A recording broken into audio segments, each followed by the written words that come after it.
So in this segment, we're going to be talking about the windfall tax. Yes, I'm late about this. No, do I care? A little bit.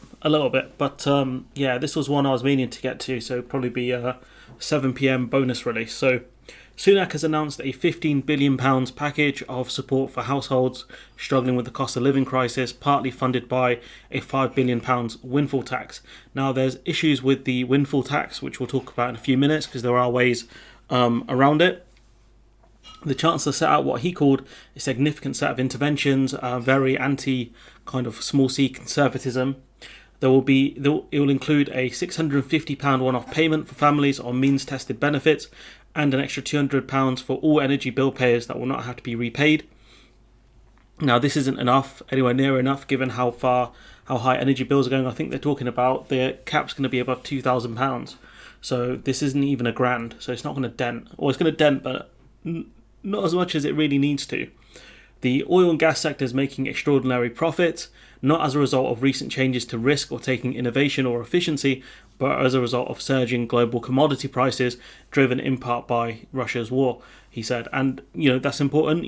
It's extraordinary profits, not based on anything that they've done, apart from luck, really. They should also do this on Tesco's as well and other supermarkets who are making extraordinary profits.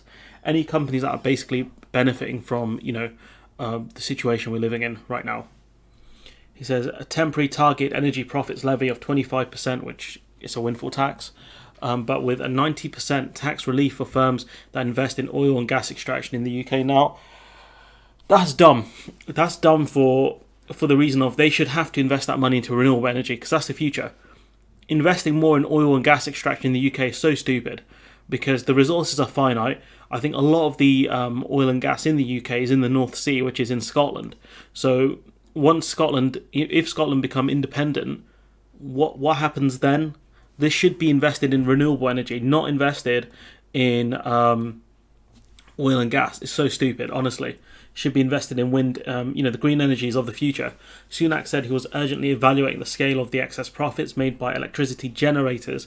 It's important. It's the people who generate the electricity that they're the ones being targeted. Also, this kind of investment is just silly, and it gives the companies a way out of paying the tax. So Sunak is saying £5 billion of this scheme is going to be funded by the windfall tax. So what happens, as other people in the media pointed out, what happens if these companies say, all right, look, what we're going to do is we're just going to invest all of this kind of excess profit into the energy sector?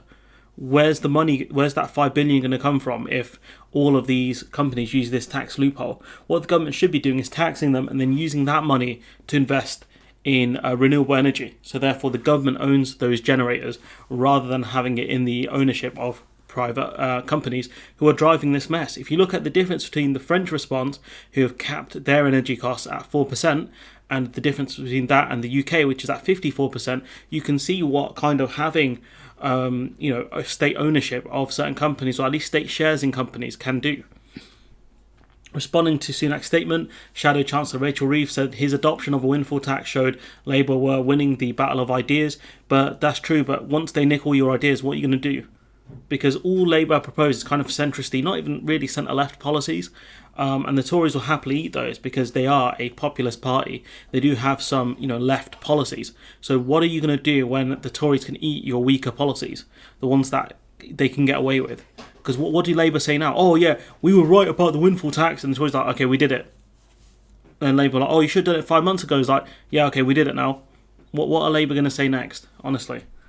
And apparently, I can't verify this, but the Tories are arguing that their windfall tax is going to help far more people than the Labour one would. I haven't seen any verification of it, but the simple fact is, if that's true, it just shows you how kind of weak the Labour Party are.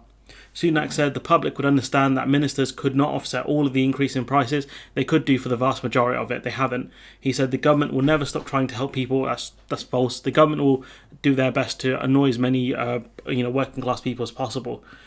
He says we will send directly to around 8 million of the lowest income households a one-off cost of living payment of £650. But again, it's not a lot given how much the energy bills are going up by.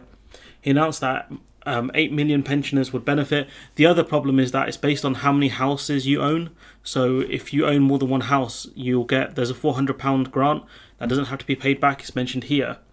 and the more houses you own, the more of it you get. So it won't even go to the people who, if you rent the house, it might not even go to you. It could go to your landlord, which is just ridiculous. Honestly, it's just maddening. He set out the plans just 2 months after giving a spring statement saying he basically wouldn't do it. Several cabinet ministers, including Kwasi Kwarteng, had previously opposed the windfall tax because it's very, quote, anti-conservative, because it's a tax on profits, isn't it? It's a tax on, gained wealth, as they would say it. Here's one for Robert Peston, because the guy's an absolute moron most of the time, which is that he doesn't understand why, companies that supplied you the energy are allowed to go bust, but the companies that generate the money are facing a tax. He talks about the boom and bust cycle. He talks about the energy cap, where energy suppliers faced huge losses and many went bankrupt. So he's saying, why didn't the state intervene then, when this windfall tax on energy generators, so people who own the wind farms, for example, they're the ones that are being taxed, not the ones who supply your home. It wouldn't be British Gas. Oh, actually, British Gas would be a bad example. But a lot of the companies that went bust, right? They're the ones who supplied you the energy, the end user, the energy. That's what happened, and they went bust because the prices went too high, and they were charging very low prices. And at the end of the day, it shows you that the system is broken. That a lot of people were charged a lot of money through the surcharge and other things. When it's just such a dumb system we live in. But there's one for Robert Peston, because he doesn't understand a lot of things, even though he's, I think, ITV's most senior correspondent. It's just maddening. But anyways, I'm gonna leave it there. Let me know what you think in the comments below. Like, comment, share, subscribe, support the channel on Patreon if you can, and hopefully I'll see you in the next one.